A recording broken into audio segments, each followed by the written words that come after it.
우리는 이 말씀을 통해서 교회 안에 존재하는 불신자들의 불신앙의 특징들은 무엇인가, 그리고 그 불신자들에게 복음을 전해야 될 책임은 과연 누구에게 있겠습니까? 라는 주제를 살펴보길 원합니다. 여러분, 그동안 교회는 교회 바깥에서 복음을 전하기 위해서 굉장히 노력을 했습니다. 그리고 태신자 전도도 하고, 직접 나가서 거리 전도도 하고, 아파트 전도도 하고, 여러 가지 모습으로 전도를 노력했습니다. 그런데 그것도 계속되어야 합니다.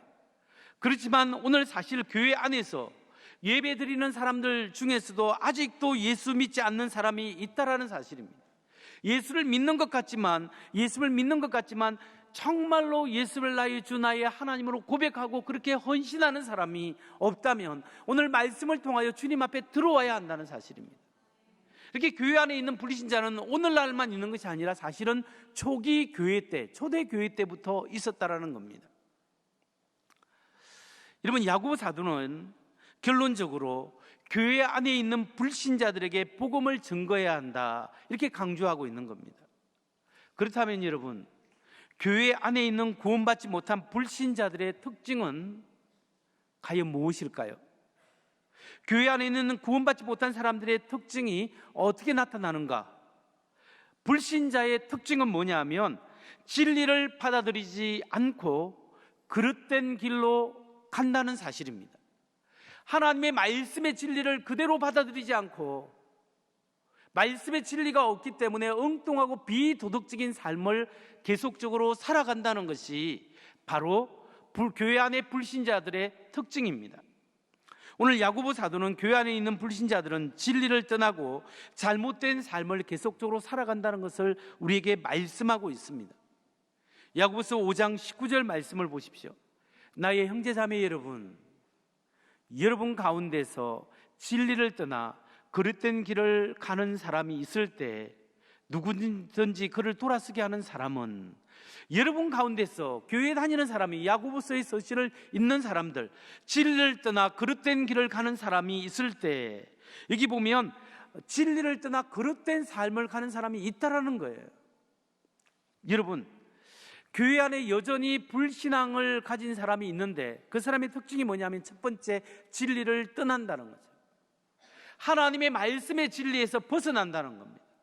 말씀을 제대로 알고 말씀대로 살아가는 것을 추구하지 않고 이 진리의 말씀이 내 안에 없는 겁니다. 그러면 오직 자기의 관심이 뭐냐면 자기 자신의 필요에 있다라는 거죠. 진리가 내 안에 필요되면 내 필요를 채우는 것만 관심이 있는 거예요. 내가 외롭다 하면은 나의 외로움을 채워줄 사람이 내게 필요한 거죠. 내가 너무 힘들다 하면 나의 힘든 것 알아주는 사람, 나를 위로해 줄 사람을 교회 와서 찾는 겁니다. 어떤 사람은 자기 자신을 과시하기 위해서 드러내는 데만 충실하게 그것만 생각하는 사람이 있는 거죠. 진리를 알지 못하고 진리를 순종하지 않는 사람은 자기 자신의 뭔가를 드러내기 위해서 그걸 갈망하는, 그걸 채우기 위해서 노력하게 됩니다. 그러면 진리를 외면하고 하게 되면 그 다음 특징이 뭐냐 하면 라이프 스타일, 삶의 형태가 잘못되고 비도덕적으로 연결된다는 겁니다. 여러분의 마음속에 예수 그리스도의 복음이 없고 하나님의 말씀이 없고 진리의 말씀이 없으면 삶이 지저분하게 되는 겁니다. 삶이 비윤리적이고 비도덕적인 삶을 살아가는데 그렇게 살아가도 처음에는 조금 꺼림직해요. 성령의 그 안타까움이 있기 때문에. 그러다가 그게 무뎌지는 겁니다. 무뎌지니까 괜찮다 하면서 잘못된 길을 계속 가게 되는 겁니다. 그러면서 하나님의 진리에 벗어나서 엉뚱한 길에 가서 하나님이 기뻐하지 않는 그 일을 하고 있다는 거예요. 여러분, 우리가 진정으로 예수님을 알면 예수께 헌신해야 되는 겁니다. 우리가 내 자신의 욕구와 욕망에 헌신하는 거 아니에요. 비록 지금 먹을 것이 없고 지금 페이먼트 내일 월세 낼 돈이 없고 너무나 힘들고 어렵고 육체도 아프고 나를 도와줄 사람이 없어 막막하지만 믿음이란 그럼에도 불구하고 믿음의 주역으로 온전케 하신 예수를 바라보고 주여 내가 이렇게 부족한데 나를 좀 도와주세요. 하나님 나를 좀 붙들어 주세요. 하나님이 살아계신 하나님의 도우심을 간절히 외칠 때 그 하나님의 기가 막힌 은혜를 경험하는 것이 신앙이요 믿음이요, 그렇게 헌신하는 것이 믿음이라는 겁니다. 이런 하나님과의 만남을 경험해야 된다는 겁니다. 여러분, 진정한 그리스도인, 예수님을 구주로 만나고 창조주 하나님이 나의 하나님, 나의 주님 된 것을 내가 만난 사람은 최소한 의도적으로 반복해서 부정직하고 불의한 일을 계속 그 길을 가고자 하지 않는다는 거예요. 왜냐하면 성령이 막으시는 거예요. 성령이 힘들게 해요. 성령님이 도와주세요. 예수 믿고 걔 한 다리는 하나님께, 한 다리는 세상에 두고 왔다 갔다 하는 사람은 하나님께 헌신되지 않기 때문에 가시떨기의 마음은 결탄코 크리스찬이 아니라는 거예요. 우리가 하나님의 말씀에 순종하지 않으면 악한 사탄 마귀의 영이 우리에게 달라들어요. 사탄 마귀가 내게 달콤하게 유혹하는 말에 그것이 나의 욕구를 채워주고 그것이 나에게 기쁨을 주기 때문에 그게 이끌려가게 되는 거예요. 그게 한번 이끌리게 되면 하나님의 말씀이 들어오지 않고 양심이 무뎌지게 되는 거예요. 목회자도 마찬가지고 그 누구도 마찬가지예요. 그게 욕심이 달라들고 사단 마귀의 이권이 달라든 나의 육체의 즐거움 때문에 그게 빠져들게 되는 거예요. 이걸 끊어내야 되는 거예요. 하나는 오늘 수많은 크리스찬들이 하나님 앞에 온전히 헌신하지 않을 때 사단 마귀에 속아서 교회 안에서 자기 마음대로 자기 좋을 대로 자기 이익에 따라 직분을 행하고 신앙생활하고 휘두르대는 그런 일들이 생겨난다는 거예요. 그 사람이 누구든지, 앞에서 설교하는 목사든지 어느 장로님이든 누구든지 간에 거듭나지 않는 크리스찬들은 하나님의 사람이 아니라는 겁니다. 여러분, 교회에 나가주는 사람이 아니라 예수 복음, 예수 그리스도가 하나님 되심, 주님 되심을 내가 알고 경험하고 하나님, 나 같은 부족한 자를 품어주시는 그 하나님 만나고 은혜 받기를 원합니다. 이 믿음이 여러분 속에 있기를 주의 이름으로 축원합니다. 그렇다면 이렇게 교회 안에 있는 불신자들의 운명은 어떻게 되겠습니까? 돌이키지 않고 계속적으로 사탄에 이끌려서 악한 영에 붙잡혀서 자기 마음대로 회개하지 않고 신앙생활을 하는 사람은 어떤 하나님의 심판을 받게 될까요? 교회 안에서 여전히 회개하지 않고 자기 마음대로 신앙생활하는 불신자들은 자신의 죄 때문에 영혼의 죽음에 이르게 된다는 거죠. 자신의 죄 때문에 영원한 죽음, 영혼의 죽음에 이르게 된다. 야고보 사도는 오늘 교회 안에서 여전히 불신앙으로 살아가는 사람에게는 영혼의 죽음이 있다라는 것을 경고하고 있습니다. 야고보서 5장 20절 말씀을 보세요. 이 사실을 알아두십시오. 죄인을 그릇된 길에서 돌아서게 하는 사람은 그 죄인의 영혼을 죽음에서 구할 것이고 또 많은 죄를 덮어줄 것입니다. 죄인을 그릇된 길에서 돌아서게 하는 사람은 그 죄인의 영혼을 죽음에서 구할 것이고, 돌아서게 하지 않으면 그 죄인의 영혼이 어떻게 된다고요? 죽음에 처하게 되는 거죠. 여러분, 하나님 앞에 회개하지 않으면 영원한 죽음, 이미 하나님과 분리된 상태예요. 죽으면 영원한 분리가 일어나는 거예요. 요한계시록 21장 8절 말씀을 보십시오. 그러나 비겁한 자들과 신실하지 못한 자들과 가증한 자들과 살인자들과 음행하는 자들과 마술쟁이들과 우상숭배자들과 모든 거짓말쟁이들이 차지할 몫은 불과 유황이 타오르는 바다뿐이다. 이것이 둘째 사망이다. 하나님 앞에 회개하지 않고 하나님을 떠난, 진리에서 떠나서 비도덕적으로 살아가는 그 사람들에게 주는 것은 둘째 사망, 영원한 심판밖에 없다라는 거예요. 이게 무서운 거예요. 근데 여러분, 더 무서운 것이 있는데 그게 뭔지 아십니까? 더 무서운 것은 교회에서 약간의 복음의 능력을 경험하는 거예요. 하나님의 은혜를 경험했어요. 그럼에도 불구하고 회개하지 않고 타락해버린 사람은 하나님께서 그 사람에게 가중처벌을 내리신다는 거예요. 이미 십자가의 은혜를 맛보고 하나님의 용서하심을 맛보고 하늘의 신령한 은혜를 맛보았음에도 불구하고 하나님 그 마음이 악해져서 하나님을 의도적으로 거부하고 자기 마음대로 살아간 사람은 예수 전혀 안 믿은 사람보다 더 심한 벌을 받게 된다는 겁니다. 히브리서 10장 26절에서 29절을 보세요. 우리가 진리에 대한 지식을 얻은 뒤에도 짐짓 죄를 짓고 있으면 속죄의 제사가 더 이상 남아있지 않습니다. 남아있다고 예상할 수 있는 것은 무서운 심판과 반역자들을 삼킬 맹렬한 불뿐입니다. 모세의 율법을 어긴 사람도 두세 증인의 증언이 있으면 가차없이 사형을 받는데, 하나님의 아들을 짓밟고 자기를 거룩하게 해주신 언약의 피를 대수롭지 않게 여기고 은혜의 성령을 모욕한 사람은 얼마나 더 무서운 벌을 받아야겠는가를 생각해 보십시오. 여러분, 정말 예수 그리스도의 너무나 귀중한 하나님의 생명으로 우리의 생명을 살린 그분의 보혈의 피가 우리 죄를 용서하시고 죄인인데 하나님 앞에 의롭다고 인정하시고 하나님의 영광 나라에 초대해 주신 이 귀한 은혜를 경험하고도 불구하고 아직도 세상 속에서 불신앙적으로 세상의 걱정과 근심에 넘어가서 가시떨기 마음에 한 다리는 주님, 한 다리는 세상에 두고 왔다 갔다 하면서 살아가는, 하나님께 우선순위를 드리지 못한 삶은 결국 하나님 앞에 가중처벌의 대상이 될 수 있다는 겁니다. 신앙생활은 그냥 부담 없이 하는 게 아닙니다. 신앙생활은 그냥 편하게 교회만 왔다 갔다 하는 게 아니에요. 여러분이 이렇게 시간을 투자하고 이렇게 여러분이 하나님 앞에 주일날 교회에 왔는데 예수님이 정말 하나님의 아들인지, 그분이 하나님이 살아계시는지, 그 하나님이 정말 나를 위하여 십자가에 못 박혀 죽으셨는지, 이 성경 말씀이 진짜인지, 그 예수님이 나의 삶에 정말 나와 무슨 상관이 있는지 여기에 대해서 배우고 익히고 체험해야 되지 않겠습니까? 예수의 부활이 진짜 역사 속에 부활하셨는지 여러분 알아야 되지 않겠습니까? 그래서 그 주님 앞에 온전히 헌신하고 그 사랑을 온전히 받아들이고 주님 앞에 온전히 헌신하는 여러분 되시기 바랍니다. 어떤 분은요, 헌신하면 목사님 네가 교회 다니는데 뭐 자꾸 헌신하라고 하네, 부담스럽습니다. 왜 우리가 주님 앞에 온전히 헌신해야 되냐면 신앙생활이라는 게 그렇습니다. 예수님이 나의 주, 나의 하나님이 되시기 때문에 그분께 온전히 헌신하는 겁니다. 그런데 우리가 오해하지 말 것은 내가 하나님 앞에 헌신하는 것은 이 정도, 좁쌀만한 이 정도밖에 안 되는 거예요. 내가 하나님 앞에 헌신하기 전에 하나님이 나를 위하여 온전히 헌신하신 거예요. 하나님의 창조주 하나님의 생명을 우리에게 온전히 바치신 거예요. 하나님의 사랑을 우리에게 온전히 던져주셨어요.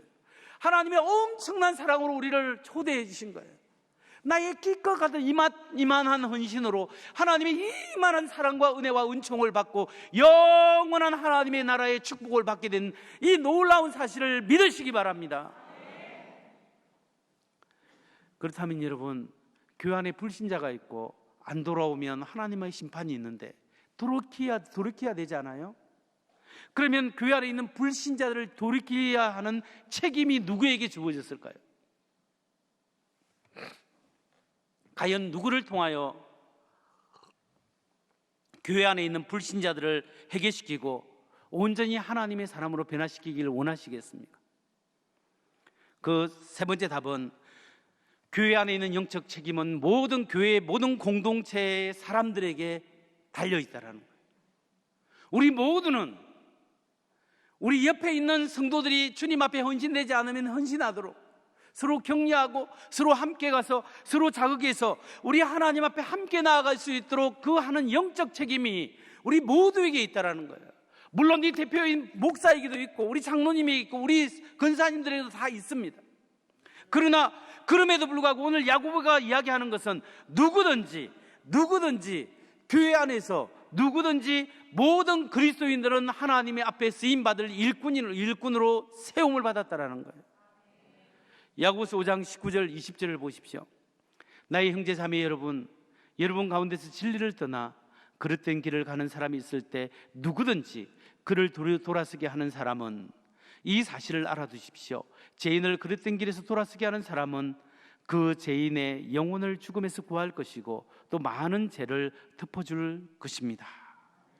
하나님 안에서 불신자를 돌이키를 원하는데 돌이키는 책임을 맡은 사람이 누구냐? 누구든지예요.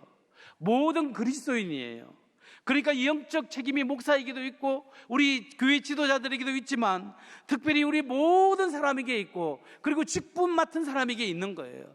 특별히 우리 귀중한 여기 쓰임받을 수 있는 구역 강사님, 구역장님, 전도회 회장님, 전도회 임원들, 소그룹의 교사 선생님들, 그리고 여러 성도님들이 모두가 다 우리가 옆에 있는 사람을 잡아주고 이끌어주고 함께 나가갈 책임이 있다는 거예요.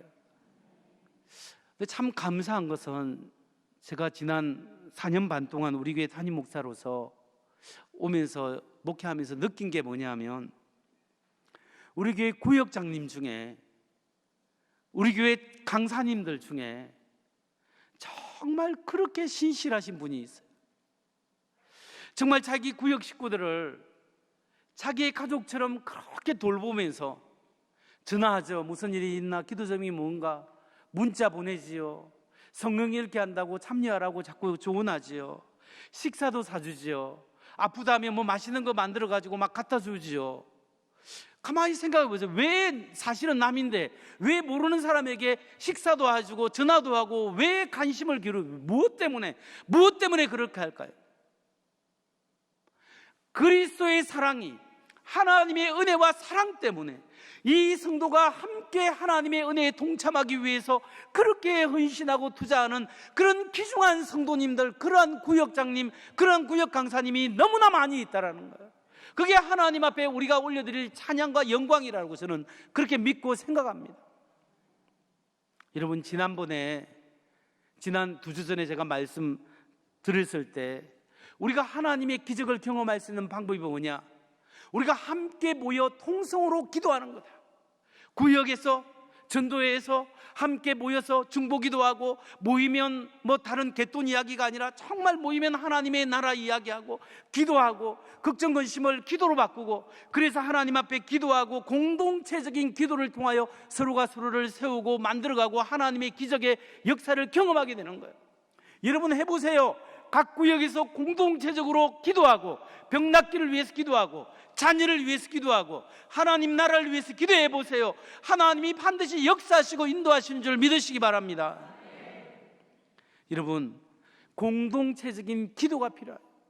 또 하나 우리가 돌볼 때 돌보는 방법은 뭐냐면, 공동체적인 돌봄이 필요한 거예요.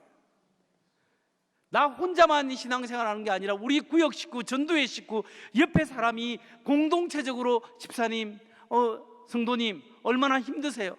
제가 기도해 줄게요. 함께 기도하고 함께 이야기하고, 그런 공동체적인 그리스도의 화해의 직분을 우리가 서로 받았다라는 거예요. 고린도후서 5장 18절을 보십시오. 이 모든 것은 하나님께서 났습니다.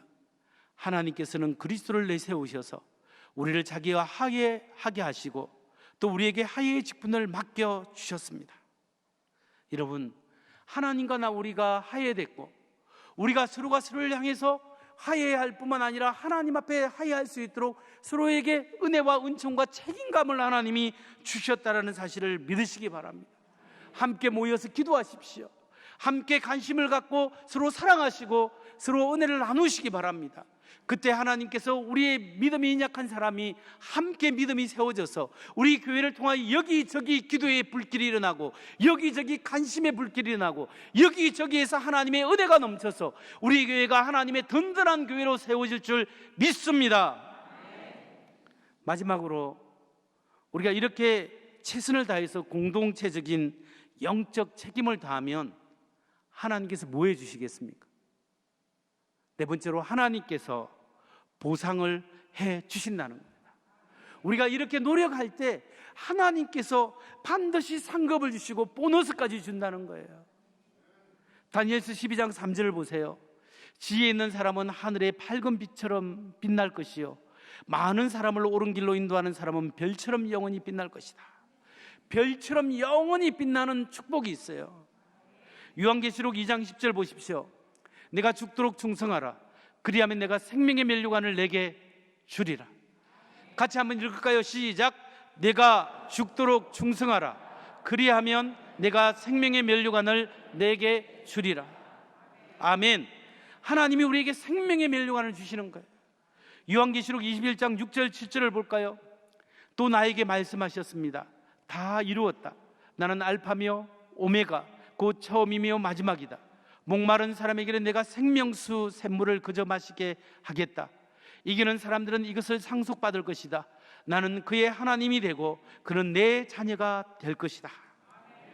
여러분, 우리가 이 직분, 이 은혜의 직분을 감당하고 나면 하나님께서 우리에게 상급을 주시는데, 하나님이 주시는 상급 중에 최고의 상급이 뭔지 아십니까? 하나님이 우리를, 인간을 만든 본연의 목적이 무엇이죠? 하나님의 영광의 나라에 참여하기 위해서, 하나님의 형상을 담는, 하나님처럼 생각하고 느끼고 의지를 결정할 수 있는 이 인격체인 인간을 만들어서 삼위일체 하나님이 누리는 그 은혜에 참여해서, 와, 하나님 이 엄청난 은혜를 누리게 하게끔 하기 위해서 우리를 불러주셨군요. 이 하나님의 영광에 참여하기 위해서 우리를 만드셨고, 그것을 향하여 우리를 부르고 계시는 거예요. 그런데 하나님이 그냥 영광에 참여하는 게 하는 것이 아니라 저와 여러분을 하나님의 자녀로 삼으신 거예요. 하나님의 자녀로 삼으신 거예요. 하나님의 자녀로서 하나님의 영광에 참여하는 것은 인간이 누릴 수 있는 최고의 축복 중에 축복이에요. 여러분, 여기 있는 종이 있어요. 이 종 한번 치면, 종은 치다가 이 고장나면 이거 버리고 새 거 사요.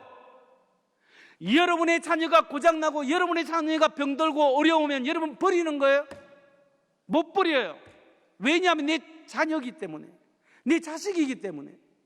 하나님이 우리를 이런 사물이나 이런 하나의 물건으로 대하지 아니하시고, 버리고 끊을 수 없는 하나님의 자녀로 세우시고, 하나님의 자녀로서 영광의 나라에 초대해서 우리의 그 하나님 나라의 천사들의 오케스트라를 통해서 우리의 영적 세포 하나하나에 하나님의 은혜와 은총이 충만하게 채워질 때, 그 하나님 영광의 나라에서 하나님 감사합니다, 주님 고맙습니다 라고 찬양하기 위해서 우리를 초대하신 거예요.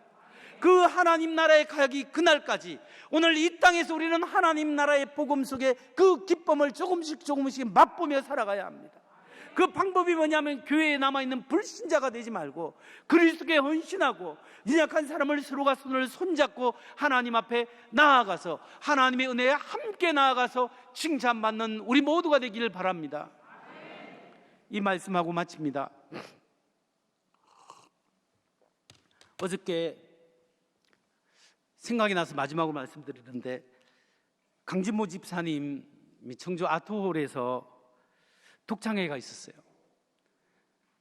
독창회가 들으면 그 독창회에 오케스트라가 되게 있고, 독창하고 게스트 또 손님도 있고, 이렇게 해서 아주 좋은 음악회를 열었는데요. 그걸 들으면서 느낀 게 뭐냐면, 이 삭막한 세상에 음악이 우리에게 주는 영혼의 행복과 풍요로움이 있구나.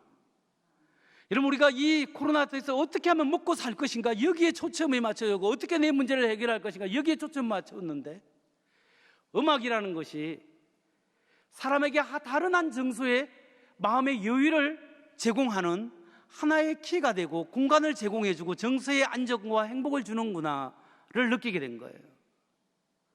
그런데 여러분, 종교, 기독교는 과연 무엇을 우리에게 줄까요?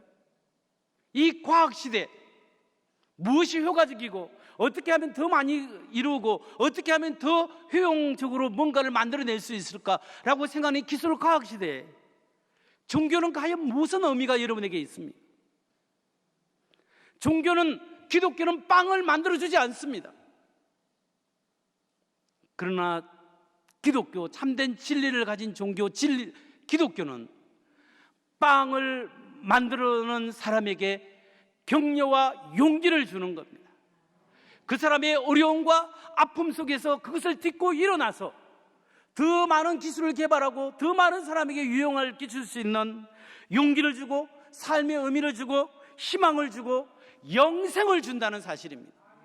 과학은 어떻게 하면 잘 빵을 만들 수 있으니까 이걸 개발한다면, 참된 진리와 종교는 마치 음악처럼 이 어두운 세상, 아픈 각박한 세상에 마음의 여유를 줄 뿐만 아니라 그 어려운 환경 속에서 희망을 잊고 정말 절망 가운데 살아가는 사람에게 소망을 주고 용기를 주고 영원한 생명을 주고, 참된 나의 삶이 내가 누구인가, 참된 삶이 어떤 것인가, 어떻게 사는 것이 정말 참된 삶이고 어떻게 사는 것이 하나님 앞에 귀중한 삶인가를 우리에게 알려주는 것이 진리의 말씀이라는 겁니다.